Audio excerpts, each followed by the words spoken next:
नमस्कार दोस्तों, स्वागत है आप सभी का हमारे इस चैनल भगवान लोक पर। दोस्तों, अगर आप भी अपनी लाइफ में कुछ नया सीखने की चाह रखते हैं तो इस चैनल को अभी सब्सक्राइब कर लें। श्री शिवाय नमस्तु भयम। दोस्तों, हर हर महादेव। कैसे हैं आप सब? देखिए, आज का यह वीडियो बहुत ही ज्यादा खास होने वाला है। हिंदू धर्म में शीतला अष्टमी का व्रत हर वर्ष चैत्र माह के कृष्ण पक्ष की अष्टमी तिथि को रखा जाता है। इस त्योहार को बसोड़ा अष्टमी के नाम से भी जाना जाता है। शीतला अष्टमी के दिन स्वच्छता और आरोग्यता की देवी मां शीतला की पूजा और व्रत करने का विधान है। धार्मिक मान्यताओं के अनुसार शीतला अष्टमी पर्व के मौके पर पूजा और व्रत करने से लोगों को कई बीमारियों से मुक्ति मिलती है और लंबी आयु का वरदान प्राप्त होता है। इसके अलावा इस व्रत की शुरुआत सप्तमी तिथि से ही हो जाती है। पंचांग के अनुसार शीतला अष्टमी का व्रत इस साल 2 अप्रैल को रखा जाएगा। शीतलाष्टमी का व्रत होली से ठीक 8 दिन बाद आता है। इसमें शीतला माता की पूजा की जाती है। शीतलाष्टमी के दिन मां शीतला को बासी ठंडे खाने का भोग लगाया जाता है, जिसे बसोड़ा कहा जाता है। इस दिन बासी खाना प्रसाद के तौर पर खाया जाता है। ऐसी मान्यता है कि इस दिन से खाना बासी होने लगता है। कई लोगों के यहाँ शीतला सप्तमी तो कई लोगों के यहाँ शीतला अष्टमी मनाई जाती है। कुछ लोग होली के बाद सोमवार को भी शीतला माता का पूजन कर लेते हैं। चैत्र माह के कृष्ण पक्ष की अष्टमी तिथि 1 अप्रैल को रात 9 से शुरू होगी और अष्टमी तिथि 2 अप्रैल को रात 8 तक रहेगी। ऐसे में उदया तिथि के अनुसार शीतलाष्टमी का पर्व 2 अप्रैल को मनाया जाएगा। शीतलाष्टमी व्रत के दिन सुबह जल्दी उठकर ब्रह्म मुहूर्त में स्नान करें और व्रत का संकल्प लें। एक थाली में एक दिन पहले बनाए गए पकवान जैसे मीठे चावल, रोटी आदि रख लें। पूजा के लिए एक थाली में आटे का दीपक रोली, हल्दी, अक्षत वस्त्र, बड़कुल की माला, मेहंदी, सिक्के आदि रख लें। इसके बाद शीतला माता की पूजा करें। माता शीतला के नाम का दीपक जलाएं और उन्हें जल में अर्पित करें। वहां से थोड़ा जल घर के लिए भी लाएं और घर पर आकर उसे छिड़क दें। माता शीतला को यह सभी चीजें अर्पित करें। फिर परिवार के सभी लोगों को रोली या हल्दी का टीका लगाएं। यदि पूजन सामग्री बच जाए तो गाय को अर्पित कर दें। इससे आपके जीवन में खुशहाली बनी रहेगी। ऐसी मान्यता है कि माता शीतला की आराधना करने से बच्चों को दुष्प्रभावों से मुक्ति मिलती है।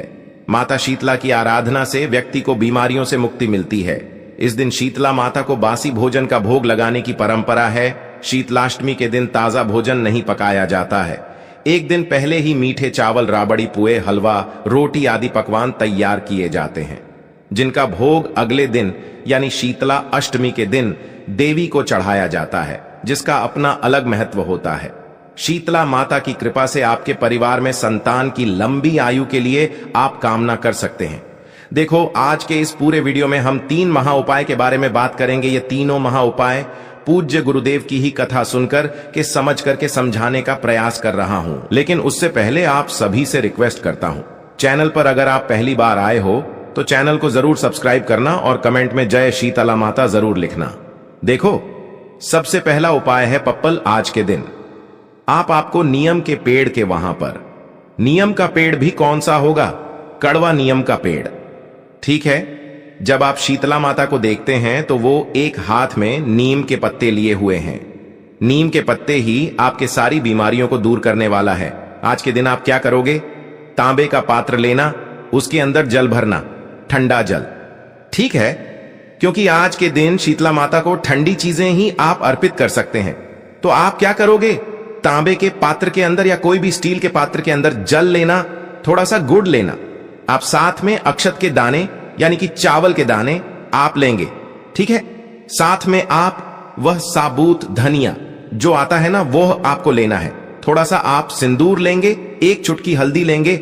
ये सारी सामग्री लेकर के आज के दिन आपको जाना है कड़वे नीम के पेड़ के वहां पर। 7 परिक्रमा करना है। जीवन में माता से प्रार्थना करना है कि हमारे घर में निरोगी काया रहे और आपकी कृपा माता बनी रहे। ऐसी कामना करते हुए सबसे पहला उपाय अगर आप कर सको तो आज के दिन आप ये देखो, अष्टमी और न अष्टमी और सप्तमी दोनों दिन कर सकते हैं। आज भी कर सकते हो, कल भी कर सकते हो। यह पात्र जो है आपको कड़वी नीम के जड़ में आपको अर्पित कर देना है। जो भी व्यक्ति इस प्रकार से उपाय करता है, माता की कृपा विशेष रहती है। तो यह हो गया पहला उपाय। अब हम बात करते हैं दूसरे विशेष उपाय की। अगर आप अपनी फैमिली में खुशियां चाहते हो, आपका पूरा परिवार हमेशा खुश रहे, अगर आपकी ये इच्छा है तो आज रात में एक शिव पार्वती दीपक 2 चावल के साथ लगा देना। पूरा परिवार आपका खुश रहेगा। कभी भी लाइफ में उन्हें पीछे मुड़ के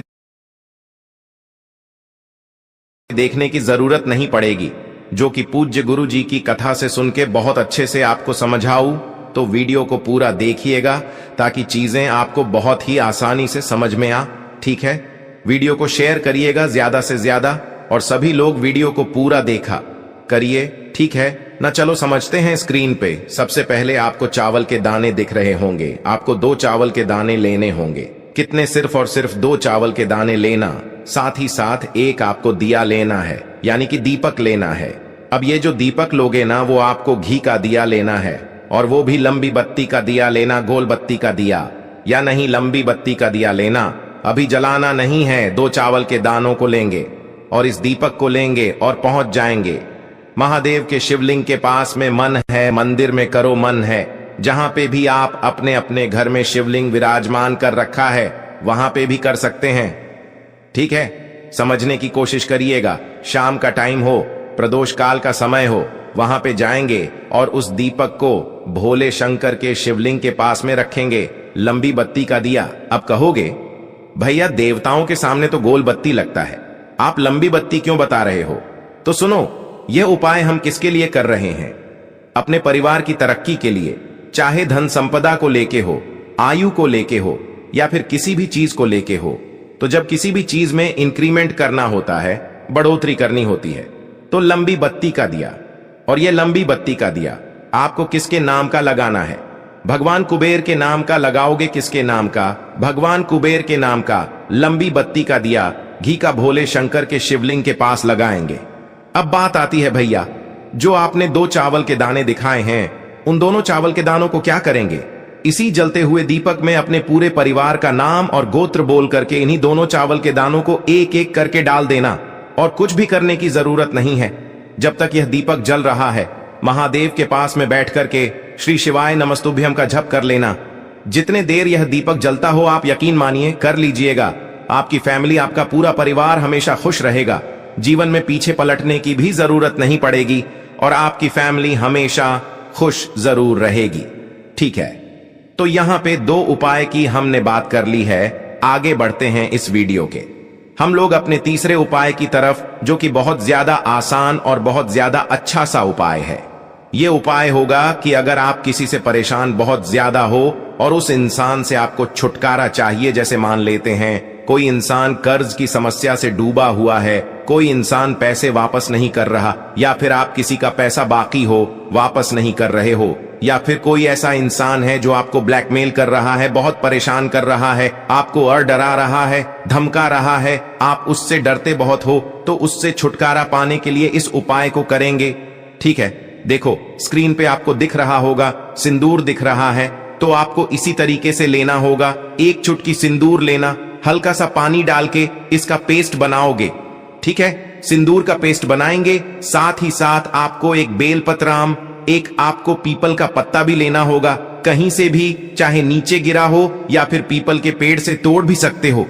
तोड़ने के बाद में जो आपने सिंदूर लिया है, जिस इंसान से छुटकारा चाहिए, चाहे कर्ज को लेके, धन को लेके, व्यापार को लेके, नौकरी को लेके, मारपीट, बहुत ज्यादा प्रॉब्लम है, उस इंसान का नाम इसी पीपल के पत्ते के ऊपर सिंदूर से लिख देना। ठीक है, लिखने के बाद में आप इस पीपल के पत्ते को उठाएंगे। आपके घर के आसपास में कोई भी नदी, ताप सरोवर, कुआं, बावड़ी हो, वहां पे लेकर जाएंगे और उसको विसर्जन करना होगा। एक नाम बोल करके, रतिमान भगवान का नाम लेना है। फिर से बोल रहा हूं, किसका नाम लोगे? रतिमान भगवान का नाम लेकर के आपको उसको जल में प्रवाहित कर देना है। सुबह से लेकर के शाम तक के टाइम पे, जब भी आपको मौका मिलता है, जब भी आपको समय मिलता है, आप इस उपाय को करके जरूर देखिएगा। ठीक है ना? बात आई क्या समझ में? तो आप अपने रिलेशन को मजबूत रखें, आप अपने घर में हमेशा सुख शांति बनाए रखें। यही मेरी कामना महादेव से हमेशा रहती है। ठीक है, जाएगी आपके घर में जो भी नकारात्मक शक्तियां हैं वो दूर हो जाएगी। आपके घर में आर्थिक समस्या जो है वो सब दूर हो जाएगी। आपके घर से रोगों का क्षय हो जाएगा। यदि आपके घर में बार बार बीमार पड़ जाता है कोई ना कोई, तो इस उपाय से वो भी दूर हो जाता है। तो ये उपाय आपको जरूर करना चाहिए। अगर आपको कुछ भी चीज समझ में ना आए तो कमेंट में पूछ लेना, गलती नहीं करना है। श्री शिवाय नमस्तु भयम। हर हर महादेव।